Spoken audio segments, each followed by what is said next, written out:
Jumpa lagi rekan trader Indonesia dimanapun berada, kembali lagi bersama saya Moritz. Pada kesempatan kali ini di acara analisa mingguan atau kita mereview apa saja yang terjadi pada market minggu kemarin, dan kita akan mencoba menganalisa apa yang akan terjadi pada minggu depan. Ya, oleh karena itu rekan trader, tetap terus bersama kami. Saya akan membahas semuanya secara lengkap untuk rekan trader semuanya. Rekan trader semuanya, pergerakan yang sangat luar biasa pada berbagai pasangan mata uang imbas dari fundamental yang terjadi, dan seperti yang telah saya bilang sebelumnya bahwa minggu kemarin adalah tsunami fundamental yang terjadi. Bayangkan dari FOMC ya, terus ditutup dengan non-farm payroll ya, membuat pergerakan yang sangat luar biasa. Di saat FOMC bagaimana dolar Amerika jatuh bangun dan ditutup dengan kenaikan yang sangat luar biasa menutupi ya penurunan tersebut setelah non-farm payroll diumumkan. Untuk lebih jelasnya rekan trader, kita bisa lihat langsung aja bagaimana pergerakan pada pasangan mata uang tersebut ya rekan trader. Oke. Rekan trader semuanya, seperti yang telah saya bilang dari awal bahwa apa yang terjadi pada pasar sekarang ini merupakan kelanjutan dari apa yang akan terjadi pada kemudian hari. Dan kalau kita mulai dari indeks dolar Amerika rekan trader, sudah sangat jelas kita bisa lihat di sini bahwa adanya pertemuan statement yang dilakukan oleh berbagai bank sentral, tukar-menukar statement ya. Pertemuan-pertemuan yang dilakukan membuat pergerakan sangat luar biasa, dan kalau kita lihat pun juga rekan trader ya, kita lihat di sini sesuai dengan kalender ekonomi. Saya masuk dulu di kalender ekonomi ya, sabar rekan trader. Sesuai dengan kalender ekonomi yang ada pada minggu kemarin sudah sangat jelas, sehingga rekan trader bisa lihat bagaimana pergerakan yang terjadi ya. Dimulai dari hari Senin tidak terlalu ada, cuman PDB Jerman dilanjutkan terus hari Selasa, dan kunci utamanya itu mulai dari hari Rabu. Hari Rabu dimulai dengan indeks pembelian manufaktur, inflasi Eropa, perubahan tenaga kerja non pertanian ADB sebelum datanya dikeluarkan, sebelum non farm payroll ya. Dilanjutkan dengan FOMC di mana membuat bagaimana dolar Amerika tertekan habis-habisan dan ditutup di saat non-farm payroll ya. Di sini sudah sangat jelas bagaimana non-farm payroll mengubah semua pergerakan yang tadinya bullish menjadi bearish ya. Atau yang tadinya bearish, indeks dolar Amerika menjadi bullish. Ini yang sangat mempengaruhi semua pergerakannya, dan kalau kita lihat di sini rekan trader, bagaimana indeks dolar Amerika ini mengalami pergerakan yang sangat dahsyat. Dan kalau kita lihat mulai tanggal 30 ya, dia sempat naik, tapi setelah FOMC dikeluarkan, bagaimana dia turun sampai menuju ke poin 100 ya, 100 ya. Tapi setelah itu rekan trader, satu hari sebelum non-farm payroll dikeluarkan, bagaimana dia terjadi pembalikan arah dan dia berbalik arah lagi menuju ke 102. Nah, apa yang akan terjadi untuk minggu depan? Untuk minggu depan rekan trader, kalau saya melihat tendensinya masih tetap bullish, dan saya melihat bahwa tidak tertutup kemungkinan rekan trader bahwa ya, rekan trader tidak tertutup kemungkinan bahwa pergerakan ini masih bisa saja mengalami kenaikan yang sangat luar biasa. Dan kalau kita lihat prediksi yang telah saya buat pada minggu kemarin, bagaimana saya memprediksikan semuanya terjadi, dan rekan trader lihat sesuai dengan analisa yang saya berikan ya. Naik ke 102, padahal saya bisa bilang 103, tapi analisa saya di 102. Dan kita bisa lihat apakah ini akan terjadi pada minggu depan. Kalau saya lihat rekan trader, kemampuan dari pasangan dari indeks dolar Amerika ini menurut saya masih bisa naik minimal ke 104 dengan nilai tertinggi. Tapi kembali lagi saya bilang bahwa tidak tertutup kemungkinan dia akan mencoba naik sampai 104 ya, poin 250. Dan yang paling tertinggi adalah di 104.828 ya. Menurut saya untuk tertinggi lagi misalnya sampai di sini ya, misalnya sampai di 100 berapa nih, ini paling tinggi nih. 105 menurut saya sangat sulit, karena kenapa saya bilang kayak gitu? Karena minggu depan news yang terjadi fundamental tidak terlalu banyak rekan trader. Oleh karena itu saya bisa bilang bahwa kemungkinan besar kalaupun dia naiknya dia itu sampai di 104.250 atau yang paling tertinggi di 104.828. Dan apabila terjadi penurunan, saya memprediksikan dia turun ya, minimal dia turun sampai di 100.953 ya. Menurut saya itu yang nilai yang paling terendah yang bisa dicapai ya. Menurut saya nilai paling terendah. Kalau memang dia masih mau turun lagi sih ya seputaran sini, tapi saya tidak terlalu yakin sih. Ya bisa aja di 100.292 bisa ya. Oleh karena itu rekan trader, saya mengestimasikan bahwa pergerakan minggu depan dia akan bergerak di seputaran sini rekan trader. Nah, ini dia. Ya. Sedangkan apabila dia masih bisa naik lagi ya, ini adalah bonus dia ya. Oke. Itu ya rekan trader ya. Dari 100.292 sampai 104.828. Apabila dia lebih naik lagi akan mencapai 105.575. Oke, bagaimana ke Euro USD untuk minggu depan rekan trader semuanya? Untuk Euro USD saya bisa bilang di sini bahwa pergerakan Euro USD ini kita bisa lihat sangat luar biasa ya. Dan kalau kita lihat tendensi pergerakan Euro USD untuk minggu depan ini masih sangat terpengaruh dengan apa yang terjadi terhadap fundamental.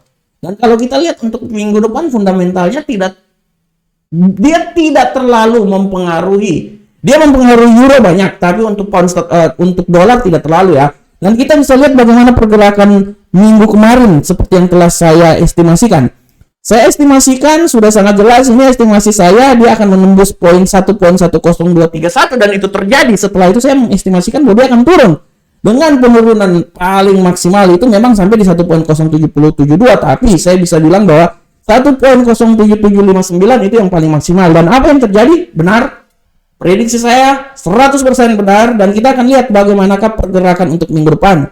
Menurut analisa saya, minggu depan kemampuan penurunan masih sangat kuat ya. Dan saya bisa bilang bahwa tidak tertutup kemungkinan dia bisa turun sampai level paling terendah di seputaran 1.06454. Masih bisa rekan trader. Dia masih bisa ya. Malahan kalau saya bilang tidak tertutup kemungkinan dia bisa turun juga sampai di posisi 1.05223. Tapi harap diperhatikan bahwa tendensi kenaikan pun juga masih bisa rekan trader. Dan menurut analisa saya, kenaikan itu dia masih bisa saja terjadi sampai level sini rekan trader ya.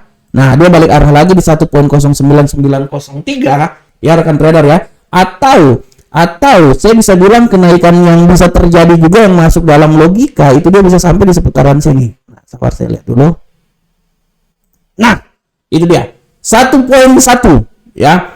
Jadi dia bisa sampai itu di 1.1 rekan trader. Nah, dia bisa sampai di 1.10609. Jadi secara garis besar saya bisa bilang bahwa pergerakan yang terjadi pada minggu depan rekan trader untuk USD ya, Euro USD, saya bisa menganalisa bahwa dia bisa naik minimal sampai di 1.0609 sampai di level yang paling terendah di seputaran sini rekan trader. Nah, ini dia 1.07898. Tapi kalau dia masih turun lagi ya saya mengestimasikan ya dia sampai di level sini. Ini nih udah paling pas nih 1.06 ya. Jadi menurut analisa saya dia masih bisa bergerak ya. Masih punya kemampuan untuk turun lagi. Dan tendensi penurunan yang paling terjauh menurut saya itu sekitaran sini sebenarnya. Nah, ini dia. Ya, tendensi penurunan yang paling jauh itu di 1.06454. Oke, bagaimana ke pound sterling? Pound sterling untuk minggu kemarin dia lebih banyak ke bearish. Dan kalau kita lihat analisa yang saya buat minggu kemarin, ya saya memang mengestimasikan penurunan dia itu sampai di 1.21553. Ya, tapi rupanya dia turun sampai di level yang paling terendah, malahan tembus ya 1.20445 ya. Tembus jauh banget ya. Dan kalau saya lihat memang ini mungkin udah tanda-tandanya untuk dia balik arah menurut saya ya. Tapi bagaimanakah untuk minggu depan rekan trader? Untuk minggu depan saya bisa lihat bahwa pound sterling angkel saham dolar ini pergerakan yang terjadi tendensinya menurut saya masih bearish ya, ketahuan banget dia masih bearish. Oke. Saya bisa bilang bahwa dia ini masih bisa turun, paling maksimal itu minimal dia sampai daerah situ 1.18311, tapi tidak tertutup kemungkinan juga menurut analisa saya yang paling terendah itu nanti di seputaran sini 1.15931 itu paling terendah ya, paling terendah. Dan sangat, bagaimanakah kalau dia terjadi kenaikan? Saya mengestimasi kalau dia terjadi kenaikan, dia akan mencoba naik sampai di posisi 1.25860. Nah, itu dia. Oleh karena itu, untuk prediksi saya minggu depan, pergerakan dia itu saya ambilnya di sini. Di sini sampai level sini ya rekan trader ya. Nah, dari 1.18311 sampai 1.125.860. Tapi harap diperhatikan apabila terjadi penurunan, ya menurut saya penurunan dia ya di sini, tapi menurut saya 1.18311 itu masih bisa ditembus, masih bisa ya, masih bisa. Jadi saya berpikir bahwa dia ini masih bisa tembus dulu, taruhlah sampai di 1.18311, setelah itu akan balik arah lagi. Kalaupun balik arah ya, harap diperhatikan di posisi seperti ini nih. 1.2269, kalau dia udah naik lagi dia akan mencoba sampai tembus di 1.24836 ya. Nah, jadi dia prinsipnya dia sekitar sini aja. Nah, oke rekan trader, bagaimanakah gold? Gold minggu kemarin benar-benar dahsyat terjadi penurunan. Setelah dia sempat menembus 1960, bayangkan 1960, banyak udah bilang bahwa dia akan sampai di sekitar 2000 rekan trader. Tapi sekali lagi saya bilang bahwa bulan kemarin 1933 adalah nilai yang paling tertinggi, dan apa yang terjadi perkiraan saya tepat ya. Perkiraan saya tepat ya. Dan kalau rekan trader lihat terjadi penurunan, bayangkan dia turun sampai ke 1861, dan kalau rekan trader lihat apa yang saya prediksikan. Lihat rekan trader, saya memprediksikan sampai di 1961 tertinggi. Apa yang terjadi ya? Saya memprediksikan turun sampai 1874.73. Apa yang terjadi? Ya, dia turun malahan lebih bawah lagi di 1860. Nah, artinya habis-habisan. Dan kalau rekan trader lihat tendensi pun juga, tendensi mingguan pun juga masih akan turun rekan trader. Masih akan turun menurut saya nih. Oleh karena itu kita akan lihat bagaimanakah pola pergerakan dari gold minggu depan. Minggu depan pola pergerakannya kalau saya bilang rekan trader ya, kalau saya bilang dia ini masih bisa terus terang kalau dia turun ya, paling maksimal dia turun itu sampai di 1802. Paling maksimal itu, paling maksimal. Tapi kalau menurut saya rekan trader ya, menurut saya ini gold ini dia akan main-main aja. Tapi kalau dia terjadi penurunan, dia kalau saya bilang bahwa dia ini akan bergerak di antara 1832 sampai nilai tertingginya itu menurut saya itu pada minggu depan ya, menurut saya sekitaran 1928. Paling tertinggi sekitar gitu, atau taruhlah 1930 lah. Ini 1930 itu menurut saya nilai yang paling mana sih? 1930 ya. Ini orang bilang menurut saya kita win-win solution aja ya. Nah, 1930 itu menurut saya itu nilai yang benar-benar oke. Kalau dia terjadi kenaikan arah. Tapi kalau dia terjadi penurunan ya 1802 nilai paling terendah. Oleh karena itu, mari kita lebih pragmatis. Saya bisa bilang bahwa gold minggu depan sudah barang tentu akan penurunan sebenarnya. Dia akan sampai, saya bilang bahwa dia akan mencoba lebih turun, lebih bawah lagi. Dia akan coba dulu minimal sampai di 1852. Habis itu kalau dia lebih turun lagi 1832. Dan puncak penurunan dia itu berada di 1802. Itu puncaknya. Tapi rekan trader harap juga diperhatikan bahwa ya tidak tertutup kemungkinan kalau ini puncaknya ya. Saya kasih tanda ini puncaknya, puncak penurunan. Dan kalau puncak kenaikannya saya kasih tanda itu kalau menurut saya puncak kenaikannya itu di seputaran sini. Nah, 1830. Jadi menurut analisa saya gold itu dia akan bergerak paling terbawah 1802 ya sampai 1830. Tapi kalau kita melihat tendensi news saat ini kayaknya untuk bisa naik lebih tinggi lagi kayaknya gimana gitu ya. Dia akan bergerak kemungkinan banyak datarnya pada minggu depan ya. Oke, sekarang kita lanjut ke USD Yen Jepang.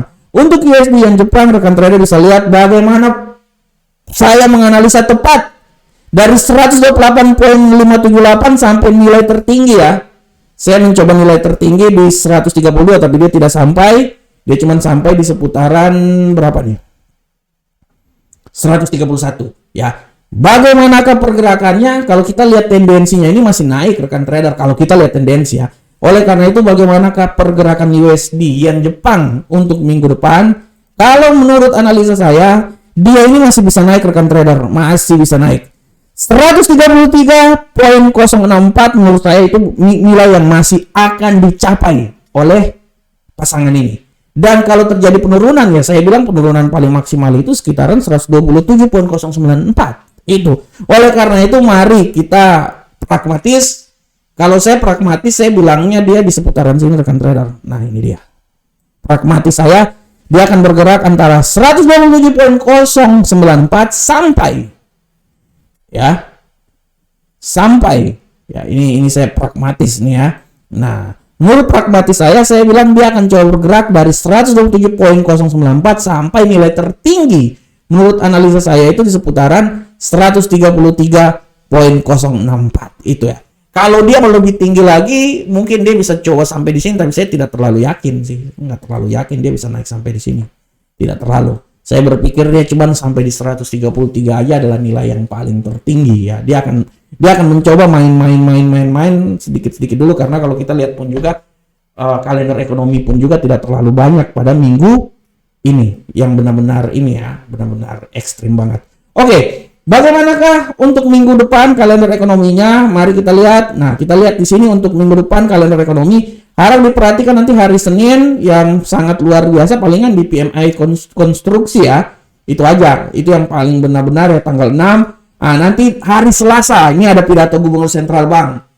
Otomatis mereka akan berusaha untuk hawkish ya, artinya dia akan mencoba menaikkan euro USD. Tapi kita akan lihat bagaimana hasilnya. Ya, dilanjut juga oleh hari Rabu. Nah, hari Rabu ini bahaya nih. Jadi hari Selasa dini hari ada pidato ketua The Fed ya, Jerome Powell. Ini hati-hati, sangat hati-hati. Bisa aja dolar sangat meningkat di sini. Hati-hati. Nah, nanti hari Kamis pertemuan ya, IHK Jerman, inflasi, pertemuan tingkat tinggi Eropa dan klaim pengangguran. Nah, ini hati-hati. Kemarin pengangguran berkurang ya. Nah, kita akan lihat apakah pengangguran berkurang lagi ya. Kalau berkurang lagi artinya dolar menguat. Nah, itu bahaya, itu bisa tinggi. Dan terakhir hari Jumat lebih banyak ke pound sterling ya dan euro ya. Jadi harap diperhatikan. Sorry rekan trader. Terlalu semangat saya. Oke rekan trader semuanya. Demikianlah rekan trader analisa mingguan yang saya berikan, yang akan terjadi dari tanggal 6 Februari sampai tanggal 10 Februari, 6 sampai tanggal 10 Februari. Saya berharap semoga apa yang saya berikan ini setidaknya memberikan masukan terhadap trading yang akan Anda lakukan pada minggu depan. Akhir kata, Assalamualaikum warahmatullahi wabarakatuh. Sampai ketemu pada analisa-analisa berikutnya. Salam Profit Indonesia.